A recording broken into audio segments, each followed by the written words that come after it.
नमस्कार दोस्तों, उज्जवल PM classes में आपका स्वागत है। आज हम आपको एक्टिव वॉइस, पैसिव वॉइस तीन होते हैं, प्रेजेंट, पास्ट, फ्यूचर, और इन सब के चार चार भाग होते हैं। Indefinite, continuous, perfect, perfect continuous.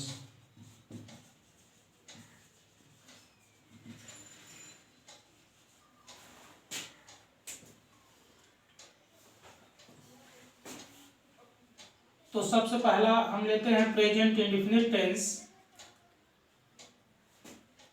का एक एग्जाम्पल लेते हैं। आई राइट ए लेटर। मित्रों, ये हम देख रहे हैं कि आई राइट ए लेटर, इसको हम पहचानेंगे कौन सा टेंस है। ये प्रेजेंट इंडेफिनिट टेंस इसलिए है क्योंकि मेन वर्ब हम देखेंगे। मेन वर्ब हमारा वर्ब की यदि मुख्य क्रिया की फर्स्ट फॉर्म है, इसका मतलब ये प्रेजेंट इंडेफिनिट टेंस है। अब इसका तो सब पैसिव वॉइस में जैसा कि आप जानते हैं ऑब्जेक्ट को पहले कर दिया जाता है, क्योंकि पैसिव का मतलब होता है कर्मवाच्य, और ये हमारा सब्जेक्ट है, ये मेन वर्ब है, और ये हमारा है ऑब्जेक्ट। तो ऑब्जेक्ट को हम पहले लिखेंगे, ये हो जाएगा ए लेटर। अब चूंकि ये और इसकी हेल्पिंग वर्ब को हमको याद रखना होगा, इसमें हम helping verb is, am, are, passive voice बनाते समय प्रेजेंट इंडेफिनिट में हम is, am, are helping verb लगाएंगे। तो ए लेटर सिंगुलर एक वचन है, तो वर्ब क्या हो जाएगा हमारा, इज हो जाएगा। और फिर हमेशा मेन वर्ब की थर्ड फॉर्म यानी राइट, रोट, रिटेन, ये हमारा हो जाएगा रिटेन ए, और सब्जेक्ट से पहले बाई का प्रयोग करते हैं, बाई, तो आई को ऑब्जेक्ट जब बनाएंगे तो मी हो जाएगा। इस प्रकार से ये हमारा प्रेजेंट इंडेफिनिट टेंस का passive voice I write a letter का बना a letter is written by me. आइए थोड़ा सा इसकी हिंदी भी जान लेते हैं। आई राइट ए लेटर का मतलब हुआ मैं एक पत्र लिखता हूं, और इसका जब हम पैसिव वॉइस बना दिया तो इसका मतलब हुआ एक पत्र मेरे द्वारा लिखा जाता है। अब इसी टेंस को हम पैसिव प्रेजेंट कॉन्टिन्यूअस में ले जाते हैं। तो जैसे I am writing a letter. बच्चों, तो इसका हेल्पिंग वर्ब भी आपको याद रखना होगा। इसमें is being, I am being और आर बीइंग लगाएंगे। जैसा आपको बताया गया, ऑब्जेक्ट को पहले कर देंगे, तो ये हो जाएगा ए लेटर। हेल्पिंग वर्ब लगाएंगे, ये एक वचन है, तो ये प्रेजेंट कॉन्टिन्यूअस है। मित्रों, ये भी आपको पहचानना होगा।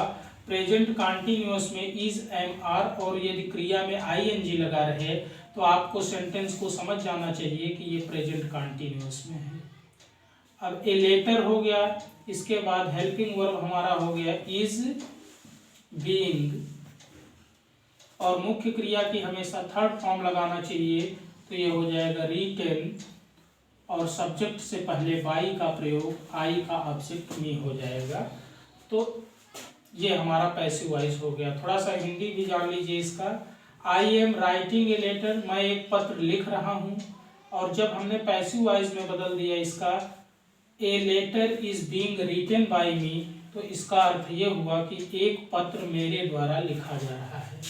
आइए बच्चों, हम इसी का प्रेजेंट परफेक्ट टेंस लेते हैं।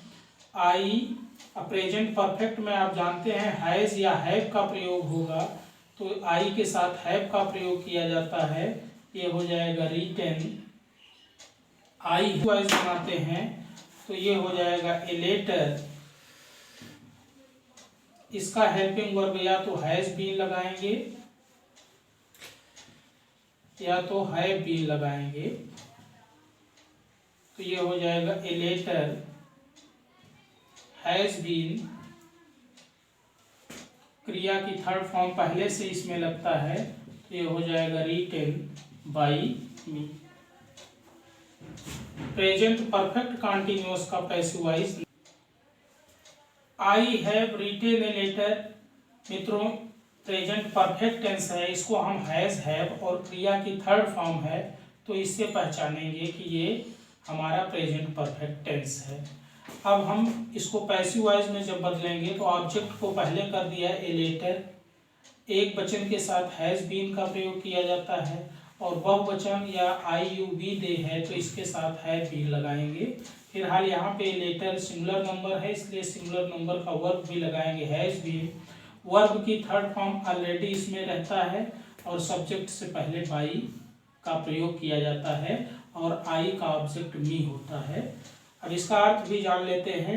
मैं एक पत्र लिख चुका हूँ और जब इसको हमने पैसिव वॉइस में चेंज कर दिया तो इसका मतलब हुआ एक पत्र मेरे द्वारा लिखा जा चुका है। प्रेजेंट परफेक्ट का पैसिव वॉइस नहीं बनता है। नेक्स्ट वीडियो में हम पास्ट के आपको पास्ट इंडेफिनिट कंटीन्यूअस और परफेक्ट कंटीन्यूअस का कैसे पैसिव वॉइस बनाया जाता है बताएंगे।